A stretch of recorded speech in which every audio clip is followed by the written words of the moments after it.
My name is Corrine Hendrickson, and I have owned and operated Corrine's Little Explorers Family Childcare in rural New Glarus, Wisconsin for about 15 years. I have been a member of Main Street Alliance for 2. Thank you for inviting me to speak to you today about my small business and not only my American dream, but the ability of those I work with to achieve theirs. The only reason I can be here today is because I was able to hire a couple of substitutes last year utilizing Federal Rescue Fund dollars, thereby increasing the wage I could offer by $3 an hour and a monthly bonus of $250. This allows me to go to appointments, take classes, and appear before you today without closing my business, subsequently allowing parents to work. However, my one substitute finished her master's in social work, and my second one has been offered a full-time manufacturing job that pays substantially more than I can with benefits, so she gave her notice. I cannot compete. I began my American dream wanting to become a teacher. After I graduated with a teaching license into a 2001 recession job market, I substitute taught and worked in retail, so my fiance and I could buy a home. It was possible then because we had one very minimal student loan to pay off with 3% interest that went down if you paid on time. And homes were far more affordable compared to starting career wages. Compare that to today when large corporations and investors have driven prices up exponentially, increasing our home value this year by about 15% or $50,000. In summer 2007, when our son was 6 months old, some friends and I were together for our usual Monday evening dinner. While our volunteer firefighter husbands were at meetings, and their 3 of them were very pregnant and unable to find care, only waitlist. I was now the head store manager and offered to quit and start a family childcare business. Because of the parents' lack of access to paid family medical leave, I opened my business only 6 weeks after the first 2 were born and 2 days after leaving my retail job. Had we been renting, my dream most likely would have ended before it started. Due to liability reasons, most landlords don't allow family childcare in their rentals. Liability insurance is expensive and becoming more difficult for licensed group and family childcare businesses. Over the last 2 years, prices have risen drastically, or non-renewal notices are being sent instead of bills. Furthermore, childcare as a business plan has a notoriously low profit margin, so purchasing a home would have been impossible without any access to capital. On average, parents pay more than college tuition for one infant or toddler enrolled in care. Moreover, for 2 or more children, it is more than their mortgage or rent. Because fixed costs for food, liability insurance, rent, utilities, toys and books that need to be replaced, continuing education, licensing costs, etc., are extremely high for childcare businesses, this leaves little left for profit or wages. Many of those fixed costs are increasing due to the lack of enforcement of our price gouging and anti-monopoly laws, enabling corporate concentration by pushing out competition, lowering quality while raising the prices. Early care and education businesses are the corner for all other small businesses as key to workforce development and the economy, both today and in the future, by caring for and educating young children while parents work, continue their education, and pursue their American dreams. Secondly, my business product is children. We create tomorrow's workforce and future business owners. The first 5 years of a child's life are when 90% of brain development happens, laying the foundational skills of self-esteem, self-awareness, self-control, critical thinking, creativity, collaboration, and curiosity by curating play-based environments that are child-centered and teacher-supported. All skills that my fellow small business owners state they need in our workforce and are lacking. This is detrimental to the future ingenuity and competitiveness necessary to pursue the American dream. By investing in childcare, our rural economy's decline can be reversed drastically and replace the 90,000 family childcare businesses lost between 2010 and 2019. Since COVID, investments to all small businesses and to parents in the form of increased tax credits and deductions increase the affordability of having children. Without the PPP, I probably wouldn't still be in business. Increased investment in childcare due to COVID has increased wages and viability for childcare businesses. Significantly raising wages without also raising tuition has been possible. Empty classrooms are reopening since our employees are staying and coming into the field. However, once the federal ARPA funding runs out, if the state and federal government refuses to continue investing, I will be raising my rates 25% a week per child. This means parents will have to either receive significant pay raises from their employers, remove their child from regulated care, or be unable to find work. If tuition gets too high, more childcare businesses will close due to lack of enrollment. Additionally, we are still down about 80,000 employees, leaving exponentially more parents unable to work since their child is on wait lists instead of in care. Nationally, the lack of infant and toddler childcare costs our economy at least $122 billion annually. In conclusion, from the perspective of small businesses, our government is choosing to focus on big business and corporations, ignoring the dire needs of small businesses around the country, eliminating the opportunity to truly live up to the American dream. Thank you. Thank you, Mr. Chairman. Ms. Hendrickson, many small businesses like yours are facing increased costs during this period of high inflation. One potential source of this inflation is the continued concentration of market power over the past several decades. How has the concentration in certain industry affected the price you pay for basic supplies for your business? Thank you. So for me, as a family child care provider, I'm not able to buy things at scale or go through larger corporations and things like that to purchase. So I have to go to the store to get things myself or purchase online. A few years ago, Office Max and Office Depot are allowed to merge. Since then, my prices for paper, ink, etc. have gone up exponentially and have not come back down, along with the quality. My paper frequently jams. I've gone through several printers and things like that, and it's very frustrating because when I purchase something, I want it to be higher quality. And with that corporate concentration, it gets rid of competition and takes away that ability for people like that. Same thing with companies like Amazon that have taken over. You now auto reorder. I don't have a lot of time, but I've noticed those prices have actually gone up more than if I were to purchase from the original the original proprietors. And funds from the American Rescue Plan and reimbursement from the USDA gave you so much needed breathing room with respect to hiring staff and higher wages. Can you speak more about the importance of maintaining those funds in fixing our country's broken childcare model? Yes. So because childcare has such a low profit margin, we are only able to charge what parents can pay, unfortunately, which isn't a whole lot when you're looking at people at the beginning of their careers. And so we look at the average market rate really isn't comparative to what it actually costs to have a childcare business. So we actually are able to use government supports. Finally, first time in my entire career, I've had money that I knew was coming in every single month, and I was able to take that money and pay my operational costs, raise my own wage, and also hire people, which has been a breath of fresh air for all of those families as well. Thank you. The USDA food program has increased to one tier, and if we were to make that permanent through the USDA Farm Bill, that would help offset costs to parents about $15 a week. Group centers, unfortunately, aren't always eligible, and so getting them into that as eligible, no matter what, would also help offset those costs for those centers, so they would be able to pass those savings on to families or increase the wages so they can recruit and retain highly qualified staff. Thank you. Thank you. And Ms. Hendrickson.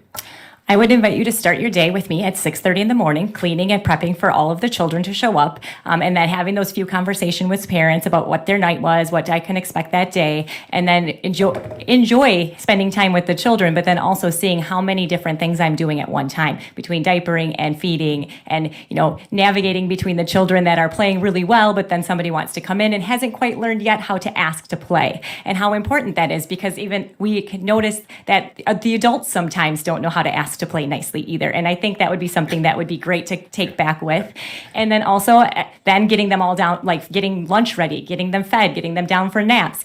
While they're napping, I do my paperwork and my meetings, and you could learn how to do the USDA food program and all those other things that I have to try and keep track of, enter my receipts and all the things I have to do as my own accountant, because there aren't enough accountants out there that actually understand the implications of family child care and all of the different various tax write-offs that we have that we should be getting, and that leaves a lot of money on the table. And then the children start to wake up, and so then we do bathroom and diapering and everything, and then we go outside and play. We've done that a few times by now. And then the parents come and pick up. I let them know how their day was. The children leave. I now have to do laundry, dishes, do all kinds of other things, paperwork. My own children that are 16 and 14 deal with their things, and then sometimes I'm still on meetings and classes and running meetings, mentoring consultants until about 7, 8 o'clock at night. And then you could go home. Wow. Yeah, by the way, I have to say, I think my colleagues can relate to adults that don't play nicely together sometimes. With my brief time left, we, during the pandemic, we passed some legislation to help small businesses. It was imperfect. There was some fraud, of course. But just quickly, if I might just add, I know, Mr. Davis, you indicated you didn't secure a PPP loan because you started your business. Ms. Hendrickson, did you? Yes. Any support? Yeah. Yes, I did, actually. I was able to, through my small community bank, they reached out and worked with me very, very much. And I actually then helped other people who were unable to access the PPP through their larger banks because they were not prioritizing them, get that PPP through my bank. Terrific. So it was fantastic. Thank you. It's great to see everyone. I echo the comments of Mr. Phillips, it's great to see so many people in so many different capacities and to hear your all stories echo so much of what we saw. I was in the state legislature in Kentucky when the pandemic started, and so was on the ground. And from the people who received PPP loans or from all the community bankers in Kentucky, we heard who were sleeping in their offices to make sure that business had access to capital, to the people who were trying to build things and keep things going, to the number of Americans who started new business as a way to deal with some of the pressures of the pandemic. It's really great to see all of you here and to hear your stories. To make this, if I ask my questions, one of the things I did yesterday before coming to Washington was drop my 4-year-old off at her child care facility. And as the working parents of 3 young kids, I know how vital, affordable, and accessible child care is for every young family in this country. Unfortunately, like a lot of places in the United States, Kentucky is facing a child care crisis. And we have a Kentucky Center for Economic Policy that says that over half of the Commonwealth of Kentucky is a child care desert right now. That means little or no child care is available. Almost half of the child care centers have closed their doors over the last decade. And when parents are able to find child care, I know this firsthand, it can cost almost as much as a year of tuition at the University of Louisville. This is something we've got to get right. In my state, over 100,000 women alone have left the workforce and not returned to the workforce because of what we're facing in childcare. So my question is for Ms. Hendrickson. We hear a lot from small business owners about that there aren't enough qualified workers, that there's a lot of pressures. How can continued investment in childcare and childcare centers by the federal government help with providing childcare with childcare providers and also help with the labor force as a whole? Well, we are the workforce behind the workforce. Without us, people can't work, and without us, the children will not be ready to work because, again, that brain development starts at birth, not when they're 5 or 4 or 3 or whatever magical age school officially starts. And we can also meet the diverse needs of our community with the hours that are needed. So people who work late at night or second shift or third shift or weekends, our small businesses are there for them to help meet those needs. However, because of the fact that we can only charge so much, we cannot pay that in wages because that's the piece that's missing, is that wage piece. Our military currently does fund childcare that way. The rest of the OECD countries fund childcare at about 0.76% of GDP. The United States is second from the bottom, only above Croatia at 0.35. If we even get that up to the average, it would be enough to get childcare off of the ground, subsidized. We'd have high quality educators who can stay in the field. Right now, 3 out of 4 people with a degree in education, early childcare education, do not work in the field. We are highly sought out by other people because they know we have people skills. They know that we're educated. They know that we have patience and that we have a lot of passion. So by funding those core pieces of that wage so that we can get the wage rates up from about $12 an hour to a sustainable living wage even, let alone commensurate with our other very valuable small business owners and employees that normally are making at least $18, $20, $25 an hour with health care, with paid family medical leave, and with retirement. We can't even offer any of those things. My retirement right now is about $3,000 besides what I have with my husband. And that's because he has a great job. And so, right there, that investment would make the world of the difference for us and our people and all of the other small businesses that rely on us and employers that rely on us in order to have a workforce. I really appreciate that you even answered some of my other questions in that really good response. But I love how you said the workforce behind the workforce, which is so important. I think shows why continued investment in making sure we have quality, affordable childcare is important to every small business in this country. Ms. Hendrickson, I really appreciate you being here. Thank you so much for the work you do. I'm a mother of an 18-month-old, so I was on all those wait lists. I live in a childcare desert. It's about 4 hours of driving every day that my child goes to daycare.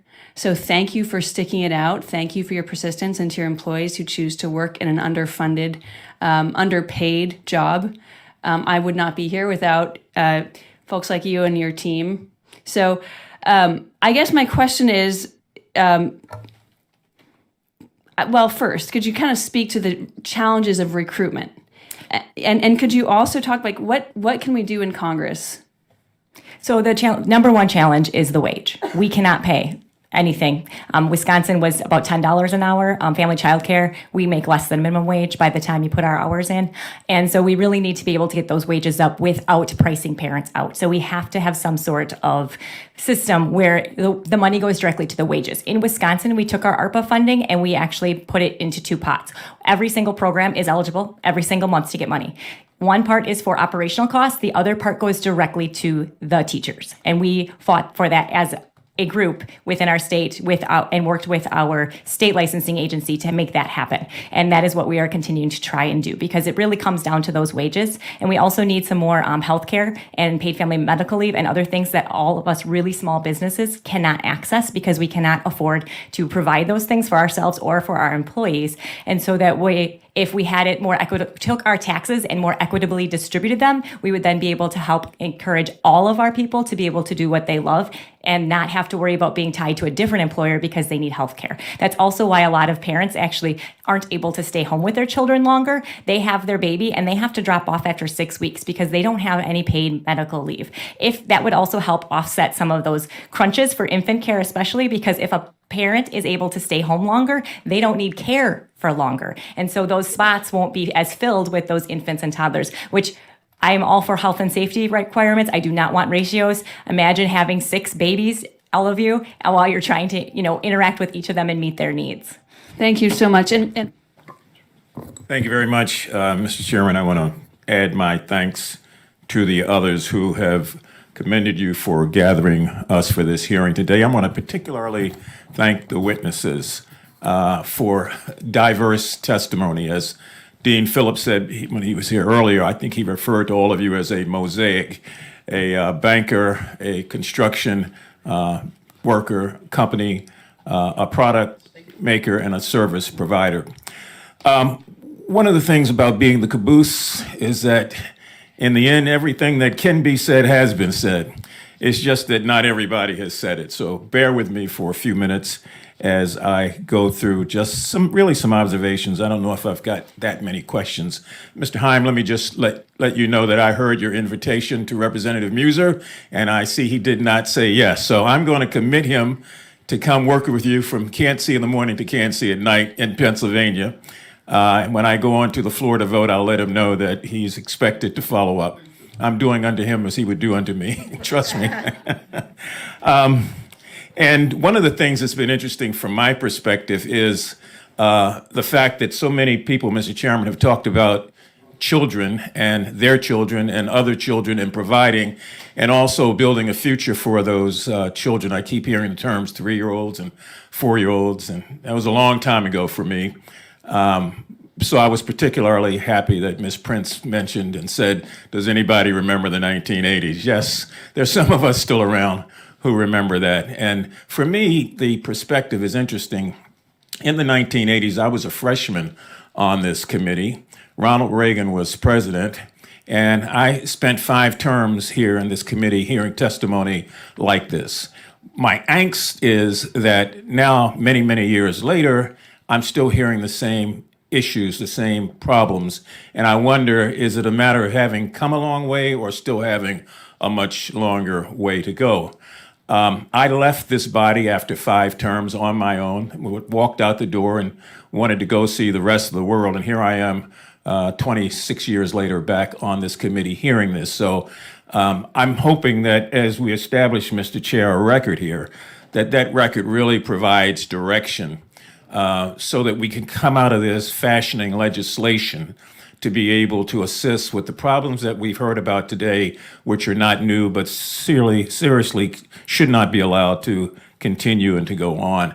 It's a good record. I want to thank all of you for adding to it. I'm going to use this, I think I've got 2 minutes here just to say a couple of things and ask a couple of quick questions.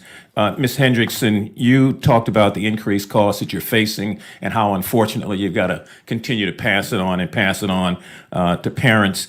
Unlike big corporations, small businesses don't have teams of lawyers and tax accountants. And so I'm really interested in knowing if you have some thoughts on the tax code and how it affects you, and a suggestion of something that might be done to make it more palatable. I think just fair taxation in general. All of us small business owners pay a much larger percent of our income into a system that then takes that money and it goes to the larger corporations and goes to those types of things, so that our small businesses have a harder time then and are paying for those large businesses to buy back stock and sharehold and things like that for their shareholders. So a greater sense of fairness. Yes, definitely. And reinvesting in our people, especially our rural communities, because everybody's leaving because Main Street businesses are leaving, and when somebody drives through, they do not have a place to stop to eat because there's nothing left. We can look at it as like our interstate system. They go around everybody, and the fastest person who can drive on that the fastest gets the I most see. instead of our. So you would support tax credits for reinvestments Yes. back into small businesses. Yes. Good.